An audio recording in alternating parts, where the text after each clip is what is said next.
Support independent media and leave the smoldering ruins of corporate idiocy behind with Second Wind logo products from DFTBA. Head on over to shop.secondwindgroup.com for shirts, stickers, and the satisfaction of helping sustain a worker-owned outlet.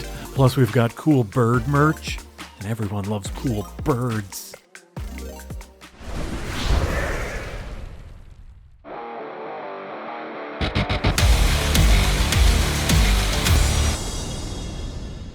Welcome back to Yahtzee Tries, where we'll kick off with a bit of nice, wholesome human trafficking victim revenge in Better Than Dead, a new early access body cam shooter. Hey, I think these are some saucy pics. Check the corners. Didn't scramble that, I see. If you're unfamiliar with the whole body cam thing, these are first-person games with ultra-realistic graphics that add a fisheye effect to the camera. So if you can start up such a game and not immediately throw up from motion sickness, you can enjoy an effect not unlike watching police body cam footage. Ha!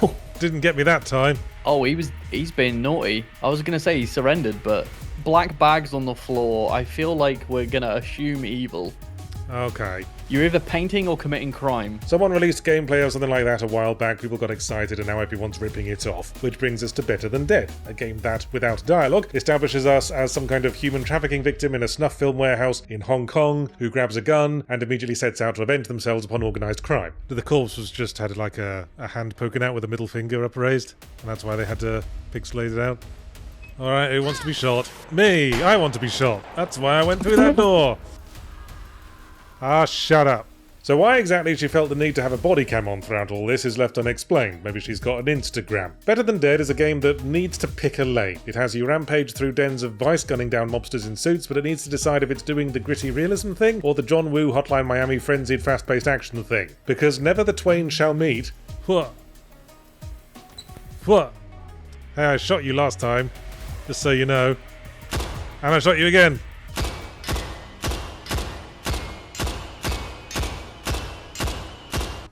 I'm so sorry I fired jam all over your nice blazer. The game keeps telling you to run through the levels fast, doing the crouch slide slow motion thing, and that taking cover is for suckers, but I don't know, taking cover seemed to work pretty well for me. The realistic physics on the main character's movement makes everything feel sticky and awkward, especially when trying to slide in awkward terrain, and my aim keeps getting thrown off when I get too close to solid objects. Also, if you want fast, desperate action, stick to tight quarters and lots of blind corners like in the massage parlour, not fucking warehouse levels where I have to run across 50 yards of open ground to get to the dudes who need killing. This is what you get for leaving one of your victims in an unlocked cell with a gun, I suppose. I don't have a gun. How am I supposed to shoot this innocent? Good morning, sir. What can I do for you today? Oh, there we go. Text speak. Sorry, sorry, that was me. In short, the game just doesn't have the right energy, and it's really obvious that it's pixelating out the faces to hide the fact that there's only like 3 different ones. Whoa! Can't you read? Do not spit. And don't do whatever the fuck that is, either. So let's move on to Stonemachia, a sort of Souls-like where you play a chess piece. I'm not entirely sure why you're a chess piece. My first thought was that maybe the creators couldn't be asked to animate characters properly. Oh, and we've got a parry, because of course we fucking do. Of course. So what's happening now? Does the meteorite that killed the dinosaurs show up? That's the final chess piece. And now... title drop. We're a chess pawn fighting other chess pieces on a battlefield when something terrible happens and we get cast down into some hideous purgatorial realm, I think. It was hard to parse what was going on, because all the characters were fucking chess pieces. Am I successfully parrying? I really can't tell. I can't tell anything that's happening. I feel like I'm holding on to the game for dear life, like it's a out-of-control supermarket trolley. Why does sparks come out of me, not at the moment I jump off the ground, but when I reach the apex of... oh, never mind. That's your attack, mate. Spark fart. Boing. Boing. Boing. I say sort of a Souls-like. It's got the grim atmosphere and the checkpoints and the parrying and the dodging and the boss fights with names over the health bars, but there's no stamina mechanic. You can attack and dodge as much as you like, so combat felt a bit overly simple at times, and overly confusing at other times, because we were only ever mashing attack on chess pieces or weird misshapen statue thingies whose limited animation couldn't be easily read, and that popped unceremoniously out of existence the moment they ran out of health. So enemies just sort of pop out of existence when they die. That's lame. And this is that well-known chess piece, the Sea Guy. Yeah, you fucking know it. You fucking know I scacco-matto all over the place. Oh, come on, UI, man. I feel like I'm doing sheet music. We get it. You played Expedition 33. I gotta be cruel here. Stonemachia feels like a game going all in on artistry for artistry's sake because it wasn't sure how to design a fun game. It's full of imagery that might sell you if seen in isolation on a screenshot or trailer, but it all seems a bit random in context. Spectral Scythe? What the hell's that? What does 0 out of 0 mean? What's going on? What is it with video games and biblically accurate angels these days? Crab! You suck. Did I win? Am I king of the castle now?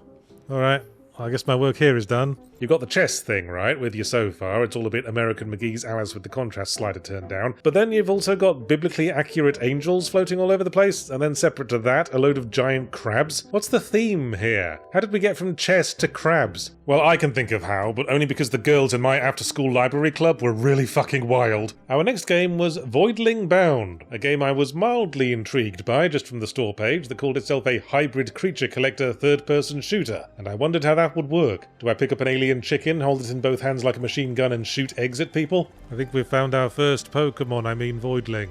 Man, a whole game of yes, you can pet the dog. Oh, you can pet indefinitely. Like you have to stop the pet. God. You have to press a lever to stop the pet like he's some kind of monster. Turns out, no. And it's actually a hybrid of quite a few other genres as well, including extraction shooters and gacha games.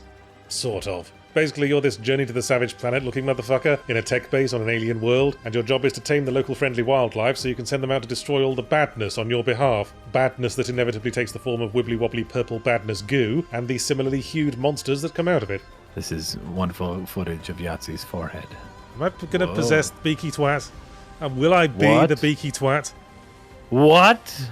Oh my goodness, it's true. I am the Beaky Twat. I can shoot with my beak, with my twatty beak.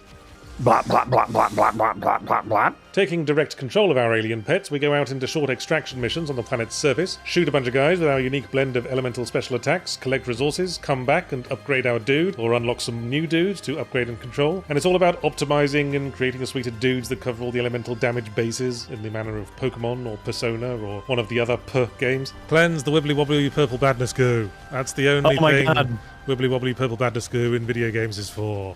Are you telling me this is also Mario Sunshine? If we were going to list every single game where you have to clean up wibbly wobbly purple badness goo, we're going to be here a while. Oh my god, it's the sexiest scientist to ever walk the earth. He's a world-class geneticist according to his subtitle, and I gotta say, that's a WCGILF. What? I'd say Voidling Bound is very well presented. It's got nice, expressive, vibrant art, and most importantly, the animals you control are cute. That doesn't sound like much, but it is a third-person shooter, and if I'm going to be obliged to spend several hours staring at a character's bottom, it had better be fucking cute. We unlocked the Slurp Rocket, which sounds a little tawdry. Yeah, that sounds gross. From FG... Gooey Cocky... Louis sent park the bus, and a bus got parked. Fagooey cock Louis. What the hell just happened? And I enjoyed the basic action of the game, even if it was hard to retain in memory what all the attack buttons did, which I can only imagine getting all the more confusing if we have to keep switching between creatures with different attacks. I also have a sense that this game plans to get grindy. The many nuanced upgrades and different methods of upgrading and the ever-ominous multiple currencies make me feel I'm going to be killing an awful lot of very similar dudes to grind up the shit I need. But hell, I'll maybe try a bit more of it next time I have something very long and interesting to listen to. And our final game was Arms of God, a bullet heaven game with a sort of Doom 2016 vibe. Created both by the visuals and the soundtrack and, well, by everything other than the fact that it's a Bullet Heaven game, frankly. And you know something? I'm very tempted to give up on Bullet Heaven games, at least as material for this series, because in the end, I always just zone out, not really paying attention, and the stream just descends into me and the co-host talking complete bollocks about something irrelevant for an hour, and that's not always Jack's fault. And Kingdom Commoner over on YouTube says, Sex, Violence, and Nazis actually sounds like a good name for a book. Yeah, I don't think I'll go with that. Then what's the lock for? I don't know. In a Bullet Heaven game, you are extruding a lot of projectiles. I'm not sure extruding is the word we want.